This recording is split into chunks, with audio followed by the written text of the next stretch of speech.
Thank you so much for taking the time to speak to us. Last week, news broke that the Seth Rich family is suing you for speaking publicly about conversations that you say that you had with them. Can you please tell us how you got involved with the Seth Rich family in the first place? Sure. And the lawsuit against me isn't necessarily about me speaking. And I'll kind of go into that a little bit because it's hard to understand, Cassandra, because it doesn't make any sense. Right. So people can interpret this lawsuit any way they want. It's that in itself will become one of the great mysteries, okay, is what is this lawsuit?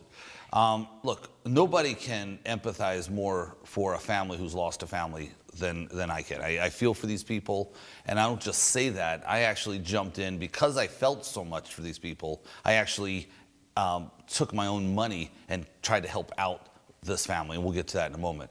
But what had occurred is a friend of mine had come back from London and had some information that this one individual, and this is the one area where I'm not sharing names, okay, wanted that information to be shared with the Rich family because that person thought it might help them find out who had murdered their son.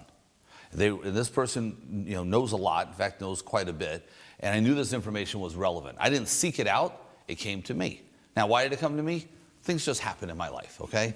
So I was asked to share this information, and I didn't at first. I thought, well, I'm not going to get involved with this. I don't know these people at all. They live in Omaha. The only thing I knew about them was that they lived in Omaha, their son had been murdered, and they were Jewish, okay? I'm Jewish. There's certain rules that Jews, have, and I guess we can just say they were Jewish, I'm Jewish, so I can go find them, and I'll explain to you how I found them in a moment.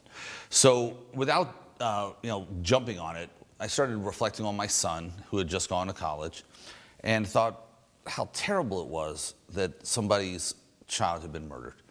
And then I heard about the story again, and I thought, you know what, why not? So I went on Facebook. I literally said, do any of my Facebook friends know anybody Jewish in Omaha? All right? Because as Jews, we kind of find it interesting when we find Jews in different places. Okay? And I don't know what it is about it. It's like, oh, there's a Jew in Boise? Or I didn't know there were Jews in, Saskatchewan or whatever. I mean, I don't know what it is, but it's been that way. So this one guy responded to me and said, my name's Jeremy, I'm Jewish, and I live in Omaha. So I then got him on the phone, didn't say what I was looking for, and I said to him, do you know the Rich family? And he says, yes, actually, I know them. They go to my shul. And I said, is there any chance you could set up a phone call? Because I have something I wanted to communicate to them. This is my involvement. There was no other involvement whatsoever in terms of my interest. I'm just communicating some information that was shared with me from somebody, okay? I don't know if it's relevant or not. So I got them on the phone, and I shared with them the information that this man had wanted them to know. And what I told them was that I was told that your sons downloaded the emails from the DNC server and sold them to WikiLeaks. And Mr. Rich said, and I didn't see him, it was over the phone, he was like, Ed, we already know that. That's not new information to us. I said, oh, I had no idea. I thought this might have been helpful. That's why I felt a need to share it with you. He says, Ed, we know what our sons did. What we want to do is focus on who murdered our sons. Those were the exact words. We don't want to talk about WikiLeaks. We don't want to talk about the DNC and emails. None of that. We want to focus on who murdered our son. That's what matters to us. What's happened in the past is in the past. Then we spoke for the rest of the time about being in Omaha. I go to Omaha from time to time. They come to Dallas. We played a little what we call Jewish geography, who knows who. And towards the end of the phone call, Mrs. Rich said, if you ever learn anything, please let us know. And I always remember, I'm thinking, how am I going to learn anything in Dallas, Texas? Okay? How's that going to occur? It's just not going to.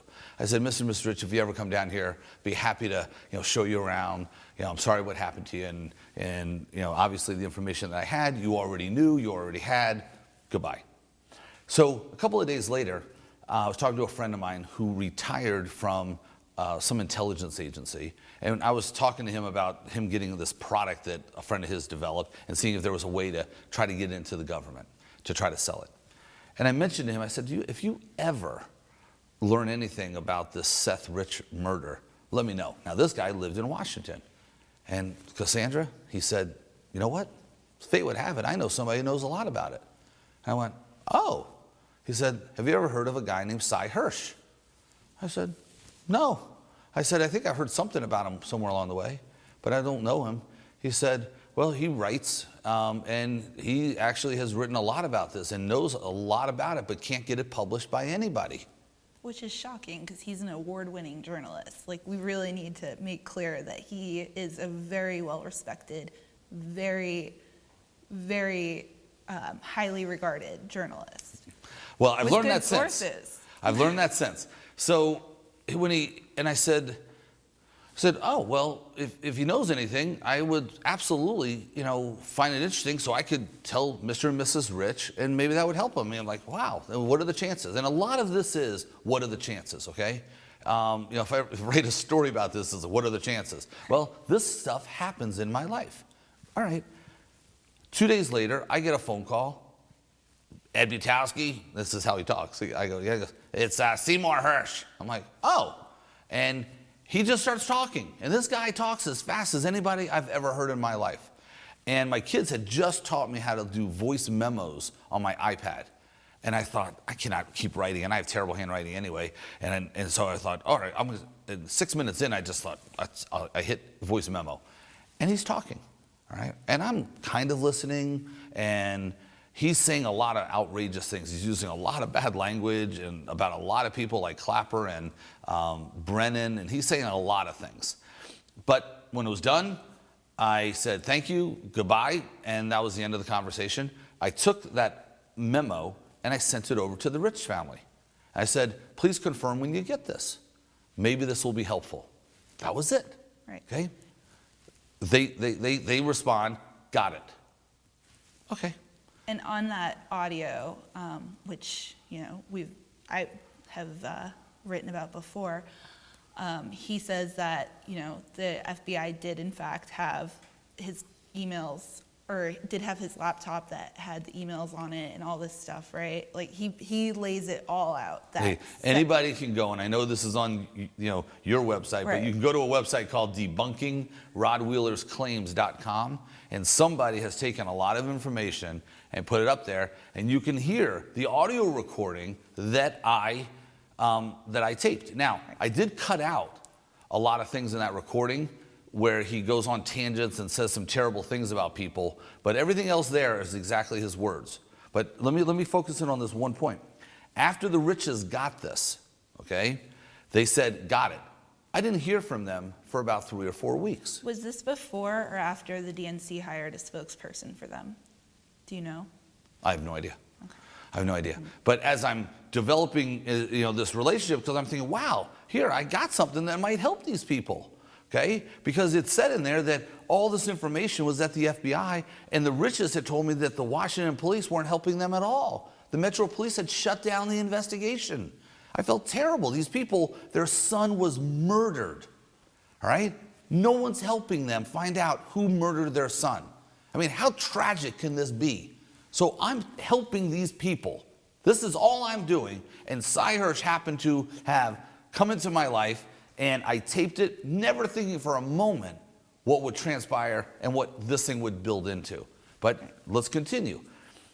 After about 2.5 weeks, I never heard from the Riches. And I don't really care. But it kind of, in my mind, I thought it was kind of rude, quite frankly. All right? Because I sent them something. Here's a guy in Dallas who doesn't know them at all. I sent him something. I didn't hear another word from them. I just kind of thought about it. So I got a hold of Mr. Rich and I said, was that helpful? Sort of like, hey, guess what? I did you something really nice. How about a thank you very much, Ed? Or Ed, help me with this, or anything. Nothing from Mr. Rich. And I thought that was rude. So that's why I called him. He said, yeah, Ed, we've been busy, blah, blah, blah. He acted kind of strange at that point. I said, okay. I said, I just got to ask you a question. Why don't you hire a private detective? And he said, well, we would love to. We would absolutely love to hire a private detective, but we can't afford one. And this is when you hope somebody would have said no. But this is when they said yes. I said, I'll pay for it. And you know what?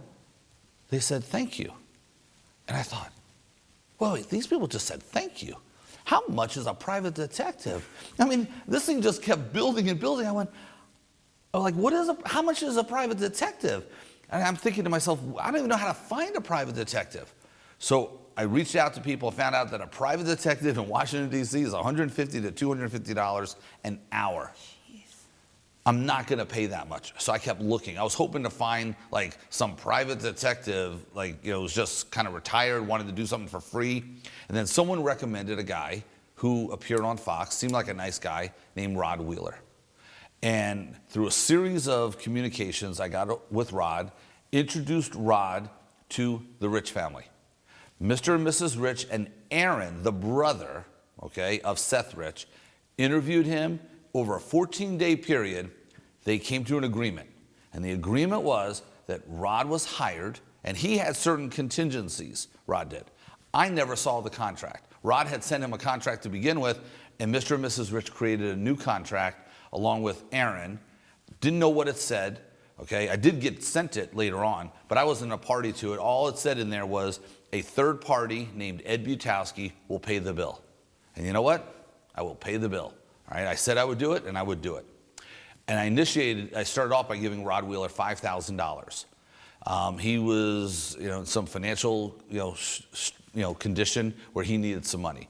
Rod, and I do want to take a moment, did a very good job of doing investigation. I mean, I don't know what a bad job looks like. I don't know a good job. Notes, and they're fantastic. I mean, I think the guy did a really good job. Yeah.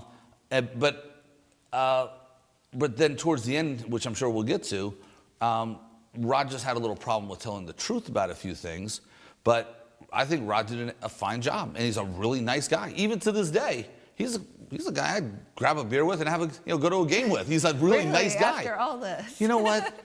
Yeah, I do. He really is he's a nice guy. He's done some schmucky things, but he's a nice guy. Right. But the point of this whole thing is that every effort, every move made was to help the Rich family find out who murdered their son. Right. After I agreed, Cassandra, to pay the bill, the only times that I would really get involved, for the most part, is I would call Rod up and talk with Rod for two reasons. He was trying to find a job and kept asking me to get him a job at the White House. He said, can you give me a job at the State Department? Or not the State Department, excuse me, the Department of Treasury. Justice Department, excuse me, the Justice Department. Although Rod would have taken a job just about anywhere, And you know what? I'm trying to help him out. I actually tried helping him build a business by talking to him about how he can do investigations for venture capital firms, And when they make investments in companies, they need really good investigators. So I made introductions and gave him a list of 35,000 venture capital firms. I'm helping the guy. Right. Okay? So did you keep in touch with the Rich family during this? Yes. So Mr. and Mrs. Rich, very nice people. And they're trying to find out, who murdered their son. At the same time, they had a couple of characters in their life. Now, Brad Bauman and the family have become close, Right. Brad Bauman is not one of my favorite people. Can you explain who Brad Bauman is, just for anybody watching? Sure. Brad Bauman works for a company called the Posterimus Group, some name like that. I don't have it written in front of me. Yeah, I just don't remember the name of it, but it's in Washington, and he is a crisis management public relation person for the DNC. And I remember Mr. Rich saying to me, who is this guy? He showed up one day and said he was assigned to me by the DNC. Now, why would the DNC assign somebody? I have no idea. And there was another guy named Berkman who was putting up some money, and Mr. Rich asked me to ask him to go away.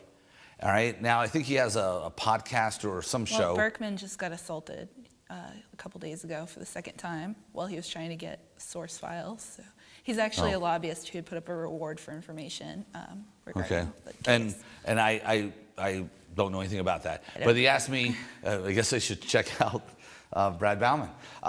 Berkman, yeah, well, maybe Bauman and Berkman know each other. I have no idea who these characters are, Right. All I know is that Mr. Rich and I developed a relationship. I donated some money to some charity that he wanted me to put money towards because Seth really liked camps, summer camps, and they were naming something for his son. And I would call from time to time because I did ask Rod, how much are you charging an hour? He would never tell me. And look, if someone's charging per hour, you kind of want to know when they're working, all right? It's like lawyers. I can't stand legal bills. And they'll say, oh, yeah, I had to do research.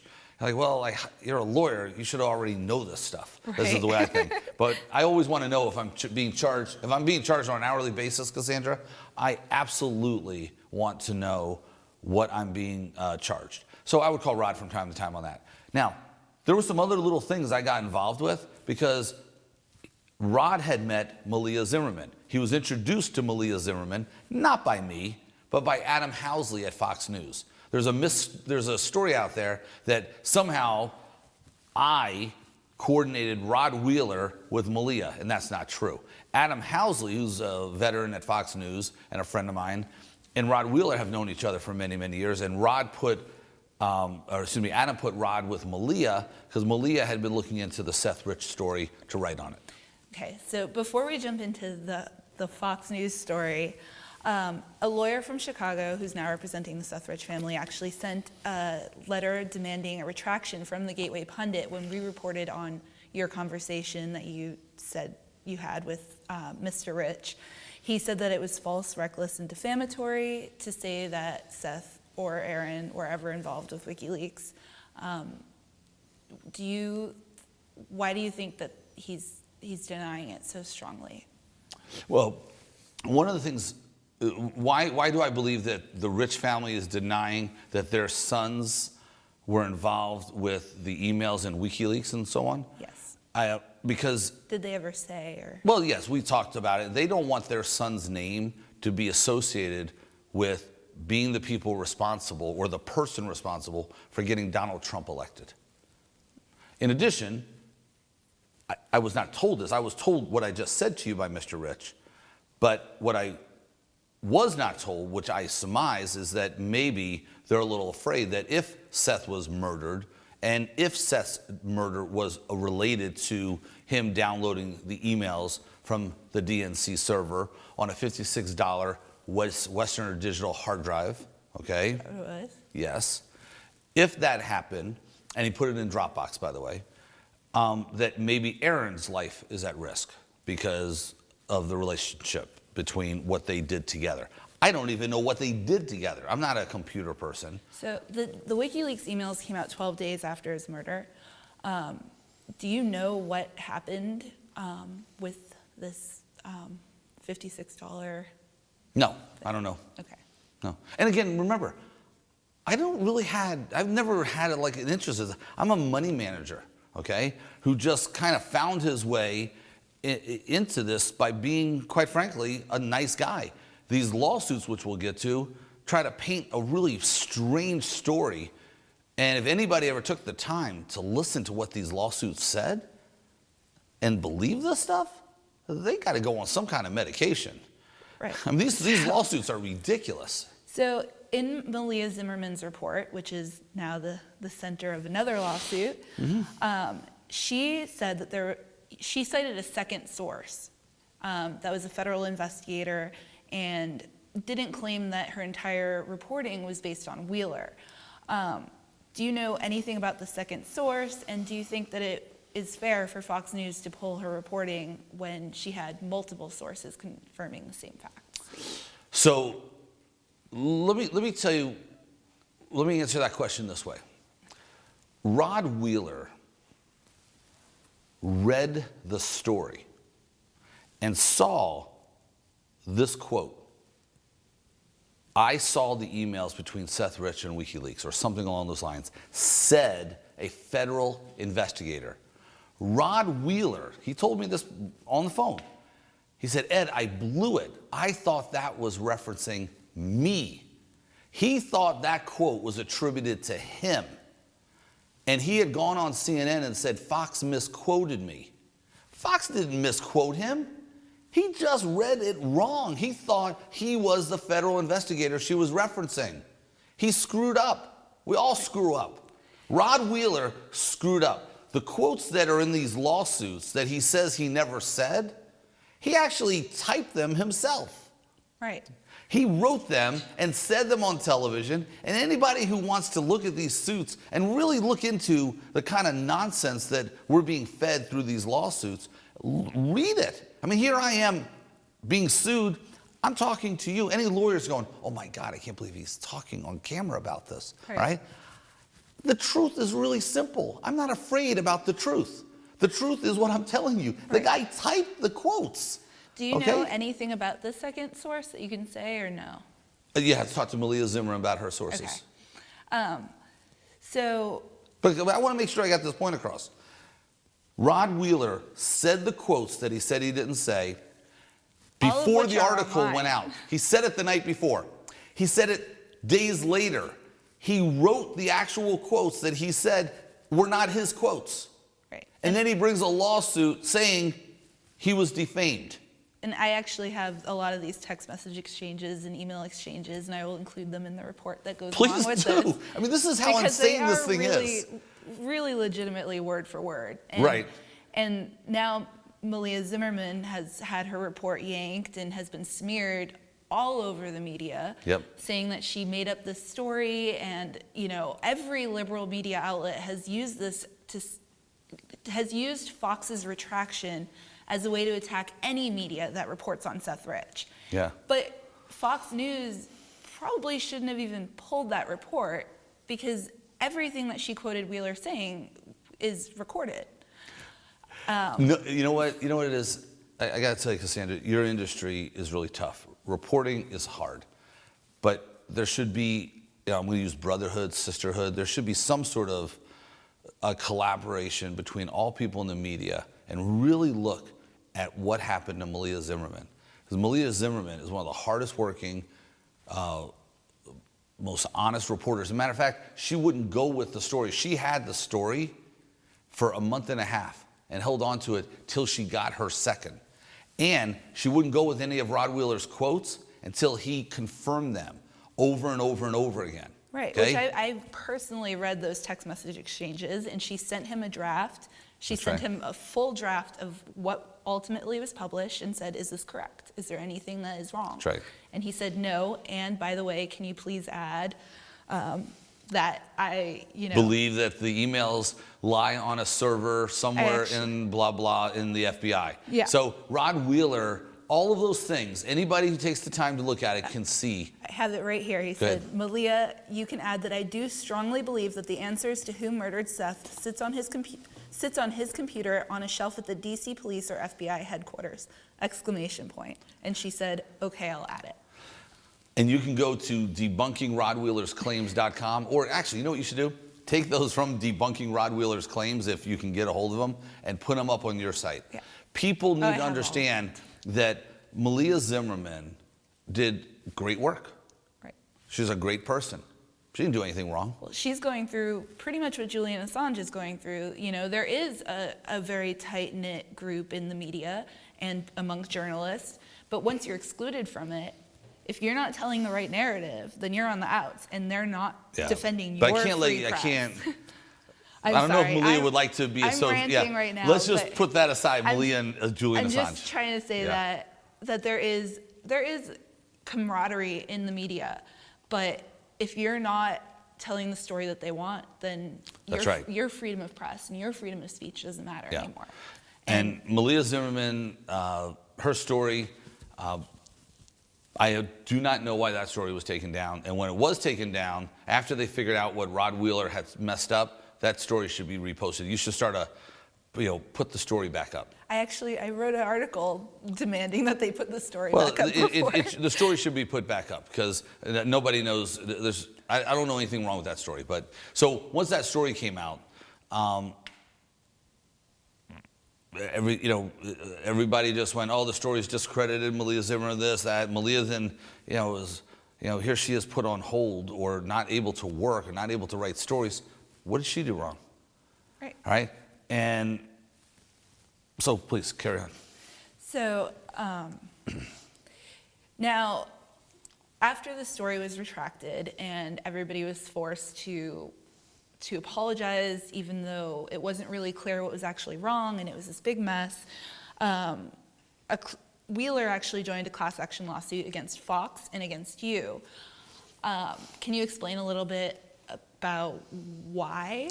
Yeah, so this is gets into that if we could have music, like do do do do do. Like this is when things just get more bizarre.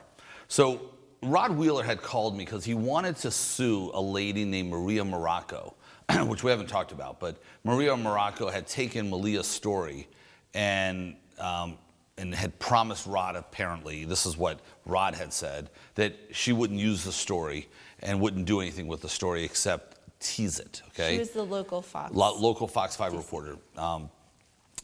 And he asked me to get him an attorney. So I made a recommendation for an attorney, all right? And not that I supported his case, but someone said, hey, you know an attorney? And I said, here are a couple of names. And then about 2 weeks later, I call him up and I say, hey, did you get a hold of one of those people? And he said, Ed, I found me another lawyer who's going to give me $4 million. I said, Rod, why would anyone give you $4 million? I mean, what in the world did you do to deserve $4 million? From who? He says, you'll see. He said, you're not going to like it, but you'll see. And I thought, okay, never talk to Rod Wheeler again. Then, in the middle of June, I get an email from a lawyer named Wigdor. I'm like, at first I was like, well, I can't, who is this? Like, it said, we are asking you to retain copies of all of your emails between you and Sean Spicer, Steve Bannon, and the President of the United States. And I wrote back, I said, okay, please ask Rod Wheeler, because it said it was a preparation of a lawsuit, Rod Wheeler against me. And I said, you tell Rod Wheeler to keep all his between him and Vladimir Putin, Kung Jong-il, I think that's how you say his name, and Barack Obama. I said, I just thought this was a complete joke. And then I found out what was happening. So this is what happened. And this is about the lawsuit August 1st. And it's really important to understand this, Cassandra. Fox News was trying to buy Sky News. Sky News, when you're in Europe, it's you see it everywhere, and it's a news agency. I don't know if it's a conservative news agency, but it's a news agency, and you see it a lot of times all over Europe. Right. It has lots of upside potential, okay? And Fox had already bought, from what I understand, 30% of the company and wanted to buy the other 70%. But Parliament was staying in the way of this occurring. Said, you're not going to be able to buy this till Fox cleans up its act. Wigdor had been going over to Europe and telling people in Europe, anybody should go Google this, okay? You want to question what's coming out of my mouth? Go Google this.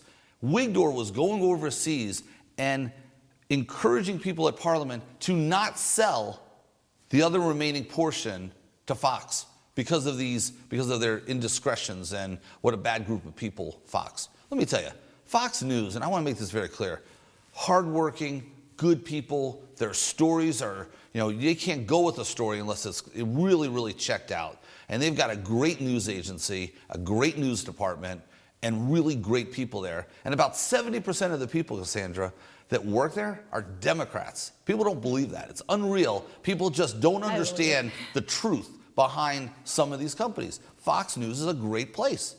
But this guy Wigdor has these lawsuits of Fox employees saying there's race discrimination, there's sex discrimination. And if Fox didn't buy the other 70%, they'd have to pay Sky News $270 million. Right. Now, this is where it gets real interesting, and it's really important to understand.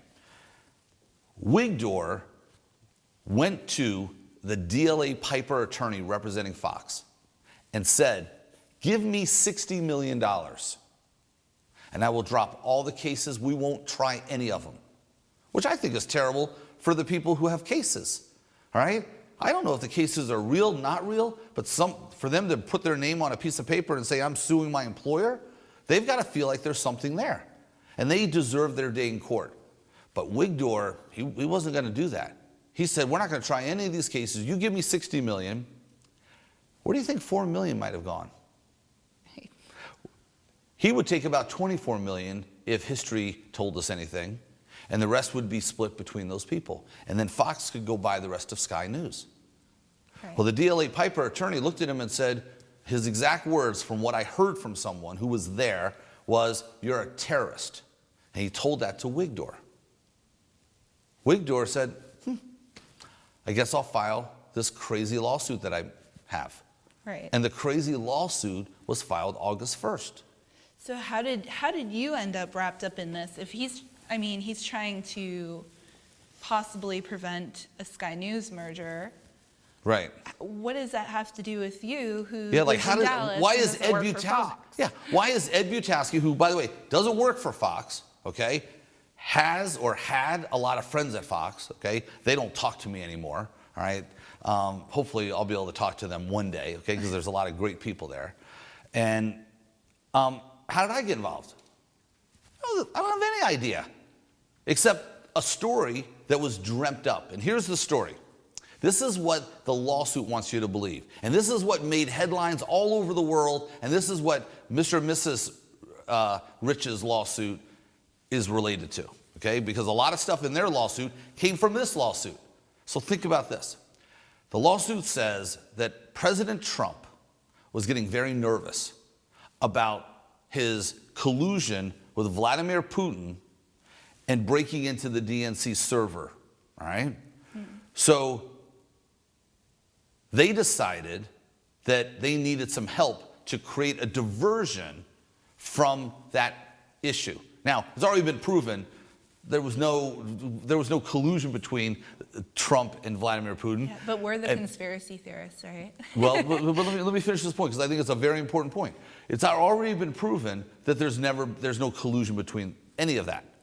But the lawsuit wants you to believe that Vladimir Putin, President Trump, decided to call Ed Butowsky in Dallas to create a diversion from their Russian hacking problem. Cassandra, I can't even do one PowerPoint slide. I don't know how to create, I don't know any of this stuff. It's all made up. I've never met the President of the United States in my life. I've never given him any money. I was called a Trump supporter, a Trump enthusiast, a huge Trump backer, all right? I was called a rich Republican conservative. That cost me a lot of pairs of shoes, by the way, because my wife said, I didn't know we were rich. I said, I didn't know we were rich either. And this happened overnight. And the idea was, along with that story, is that I then called up the Rich family. I decided this was my plan that I presented to Trump. I'm going to call up the Riches, and I'm going to just harass them, all right? This is what the story goes, although it doesn't make any sense, and no one can even understand it. And then somehow I would go get Rod Wheeler to go along with this and use him as a pawn. And then I'd get Fox News to go along with the whole thing. And I was the mastermind. I'm the mastermind behind this. This is what the lawsuit wants you to believe. Yes, and yet we're the conspiracy theorists, right? Well, regardless of, you say that. The point is that the focus is how crazy this story is and how many people went along with it, Cassandra. Regardless of this conspiracy or that conspiracy, the facts are this was a complete made-up story that a lawsuit was filed against a private citizen whose life was completely destroyed over a BS lawsuit that doesn't have a dotted line to the truth. Right. And what happened after that, Cassandra, besides the death threats, okay, to my family, the vandalism to my home, they had a clock on the internet on how many days till my son got back to Vanderbilt so they could kill him. The crazy people in this country all jumped on this darn story and just assumed it was true. And it was all about this guy, Wigdor, making up a BS story. He even went on television the next day, Cassandra, along with Rod Wheeler, and said, we don't even know if our story's true. And everyone in the world, every media outlet, 377 newspapers I was on the cover of, 266,000 negative tweets, 2 days in a row, I was the #1 trending story on Facebook. Right. As a Trump supporter, making up stories, going after the parents of a dead child. All of this stuff because Wigdor and Wheeler made up a story to try to get money from Fox News. It's insane. How are you going to fight back against this? Yep. Are you going to just keep fighting? You're not going to settle? You're not going to... Well, Cassandra, it's very difficult. I want to get back to my life, okay? My life was one, I have a good life. Beautiful, wonderful wife, great kids. Thought I had great friends. After this, I found out who my real friends were.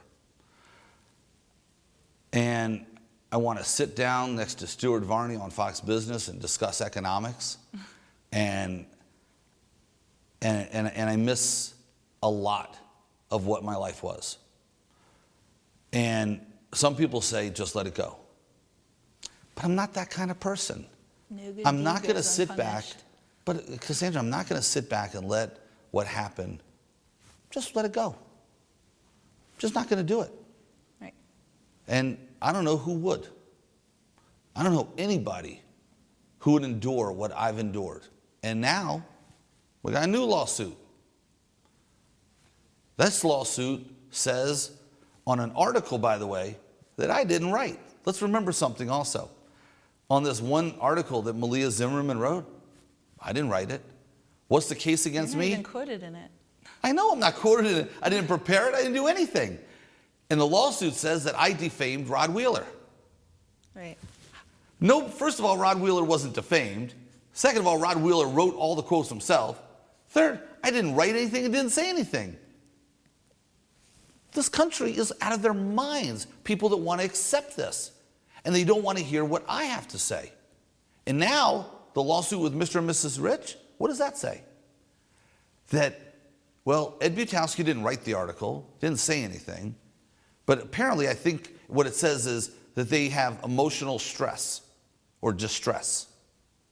And that somehow I caused that. Right. I volunteered to pay a bill. I gave them money to help find out who murdered their son. So there's a lot more at work here. There's a lot more going on in this than people know. Right. So am I going to back away? No. Am I going to fight Mr. and Mrs. Rich? I'm not. I was brought up better than that. Right. I mean, what am I going to do? Sue Mr. and Mrs. Rich? No. How do you do that? So sorry, I have to sue you now for saying things that aren't true. So sorry, I've got to what? How do you defend yourself against the parents of a boy who was murdered? I mean, they're getting advice from this guy Bauman and these lawyers, and none of these people know what the hell they're talking about. If people care about the truth, what I just said is the truth, and Mr. and Mrs. Rich can do whatever they want to do, okay? I don't even know what they want, okay? I just hope they find some way to deal with what they have to deal with. I wish they would be honest with people, because there's a lot of hardship in this country and a lot of separation, and some of it has to do with this case. Right. But I'm not going to sue Mr. and Mrs. Rich, all right? They're actually really nice people. I know, it sounds strange. So is Rod Wheeler.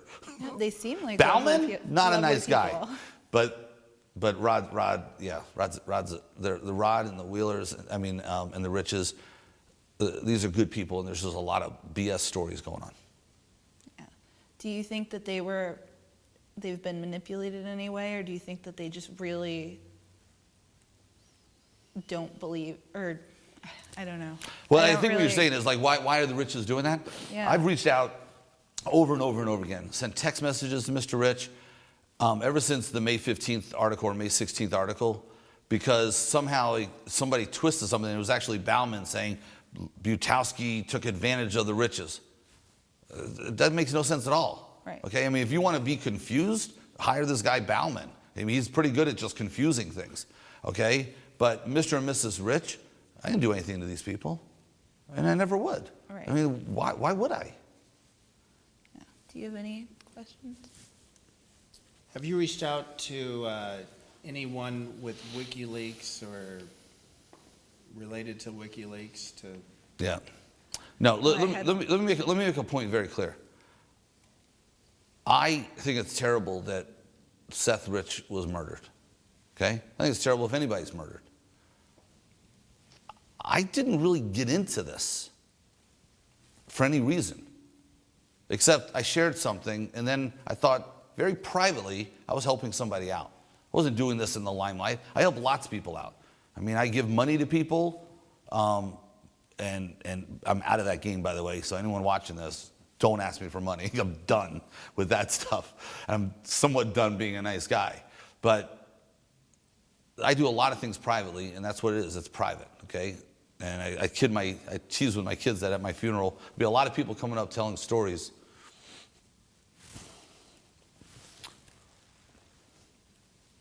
about how I helped their lives. And this is just bizarre. There's nothing else about it. Do I have an interest in finding out who murdered Seth Rich? Honestly, no. I had an interest in paying a bill so a family could find a way to get some comfort. And all the idiots out there that want to write terrible text messages to me, okay, go ahead. You know, they write horrible, mean things to my children. Go ahead. I will tell you one thing. I did find one. I confronted the guy in Virginia. I went to his place where he worked. I might just do a whole thing. We should do a whole TV show just on me confronting people who wrote mean things to me.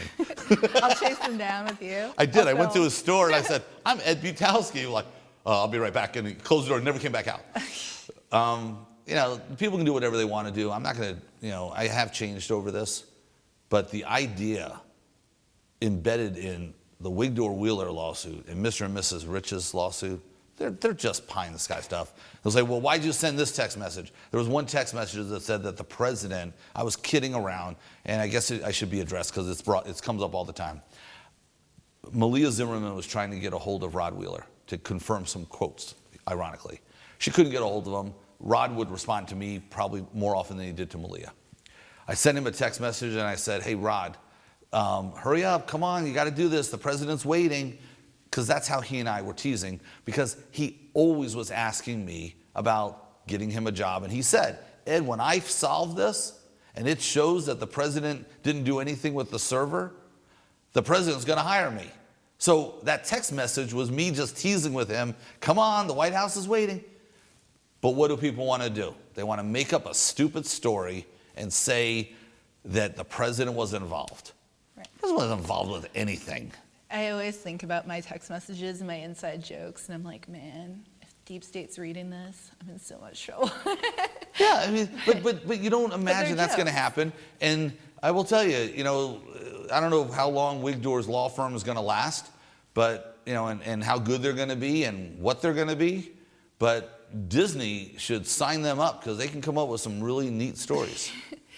So I know that we're probably going really long right now, but to wrap things up, I know that you said that you don't really have interest in who killed Seth Rich or if he was involved with WikiLeaks or not. But No. Since you were around all these people who have such intense knowledge about the case, do you personally think that he was the leaker? And is there anything that you would hope, obviously besides naming his source, that Julian Assange would come out and say that could possibly help fit some puzzle pieces together for not only the Rich family, but for everybody who's involved in this chaotic mess? Yeah, I hope the truth comes out one way or the other. Okay, and Mr. and Mrs. Rich and a number of other people know the truth, and they should come forward and just tell the truth. It's real simple.